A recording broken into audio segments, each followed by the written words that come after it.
High, good evening সবাইকে। তোমরা সবাই কেমন আছো? আমি তো জাস্ট ফাটাফাটি আছি। কোথাও ঘুরতে গেলে তো আনন্দের সীমানা থাকে না। গাড়িতে গান চলছে, তাই আমিও গান গাইতে শুরু করে দিয়েছি। যাচ্ছি হলো শালিমার, আর দমদম থেকে শালিমার যেহেতু অনেকটাই দূর, তাই অনেকটা তাড়াতাড়ি বেরিয়ে পড়েছি। শালিমার স্টেশন আমি চিনি না, কোনোদিন যাইও নি, তাই ভাবলাম আগে যাওয়াটাই বেটার। হ্যাঁ, কোথায় যাব? যাব হলো পুরীতে। এটা হলো উল্টো রথের ভিডিও, এখন এডিট করে পোস্ট করছি। আমরা সবাই গরিব রথে উঠে পড়েছি। আমাদের দেখতেও লাগছে ভিখারির মতো। ট্রেনের নামও গরিব রথ। আমার একজন বলছে যে গরিব রথ তো কি হয়েছে, ট্রেনটা কিন্তু এসি। সোয়াবিন আলুর তরকারি কিছুতে হাতছাড়া করতে পারছি না, তাই ওরা হাসাহাসি করছে, খালি যাওয়া আসা করছে।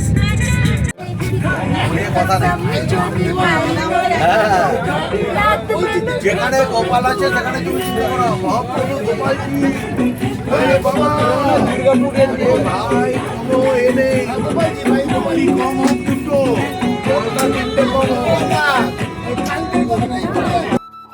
ট্রেনে কিন্তু আমার একদমই ঘুম হয় না, তাই জন্য বসে বসে তাল করছিলাম যে কি করে সময়টা কাটানো যায়। তারপরে সবাই মিলে করে নিলাম ডিনার। আমি আসার সময় রুটির দোকান খোলা পাইনি বলে জয়দীপদাকে বলে দিয়েছিলাম, জয়দীপদা বাড়ি থেকে পরোটা নিয়ে এসেছিল। আর এদিকে তো মাঝরাত্রির হয়ে এসেছে, সারা ট্রেন ঘুমাচ্ছে আর আমি ভূতের মতন জেগে বসে আছি। খালি ভাবছিলাম কখন সকাল হবে আর কখন পৌঁছাবো। আমি যেরকম পাহাড় দেখতেও পাগল, সেরকম আমার সমুদ্রও ভালো লাগে। আমার তো একদমই তর হয়েছিল না আমি কখন যাব আর সমুদ্র দেখবো, ঘুরতে বেরোবো, অনেক এক্সাইটেড ছিলাম আমি। ভাবলাম যে যাই এক পাক ট্রেনে ঘুরে আসি। ও মা, ঘুরতে গিয়ে দেখছি এরা সবাই ঘুমিয়ে কাদা। অপেক্ষা করতে করতে ফাইনালি ভোর হয়ে গেল আর আমরা পুরীতে ঢোকার পথে। আমাদের ট্রেনটার নাম ছিল গরিব রথ। আমি ভাবছিলাম যে ট্রেনটা কেমন হবে না হবে। ট্রেনটার সার্ভিস কিন্তু প্রচন্ড ভালো ছিল আর ট্রেনটাও খুব পরিষ্কার পরিচ্ছন্ন ছিল।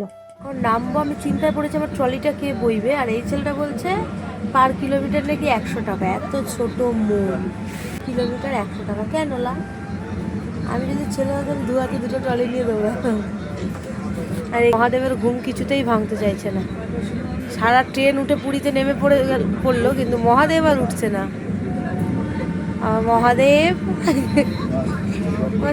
ফাইনালি আমরা নেমে পড়েছি পুরীতে। আর আমরা এসেছি গরিব রথ ট্রেনটায়, ট্রলি নিয়ে নেমে পড়েছি। দেখো এখানে অনেকই লোক এসছে। আর আজকে হলো উল্টো রথ। আমরা কালকে রাত্রে ট্রেনে উঠেছিলাম। এই যে আমরা কে কে এসছি আজকে এখানে, আমাদের এই হলো জয়দীপদার বাচ্চা শ্বশুর, ওই রবিদা, আর আছে হলো পাওদার ভাগনা ভাগ্নি। তারা এখনো নেমে উঠতে পারে। আর কালকে রাত্রে এসির মধ্যে শুয়ে আমার জ্বর আরও বেড়ে গেছে। প্যারাসিটামল খেয়েই শুয়েছিলাম রাত্রিবেলা, শুতে তো পারিনি, এত ক্রাউড, তো শুতে পারিনি। কিন্তু যাই হোক, ওষুধ খাওয়ার পরেও জ্বরটা আরও বেড়ে গেছে।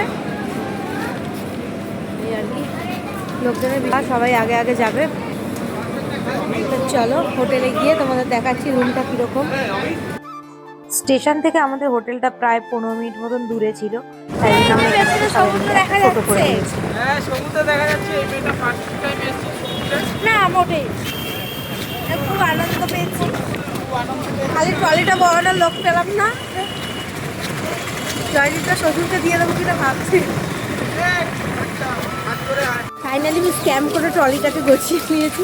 আমার বড় ট্রলিটা দিয়েছি রবিদার হাতে, রবিদার ছোটো ট্রলিটা দিয়ে দিয়েছি জয়দীপদার শ্বশুরের হাতে। দিয়ে আমি ওকে খালি হাতে নাচতে নাচতে যাচ্ছি।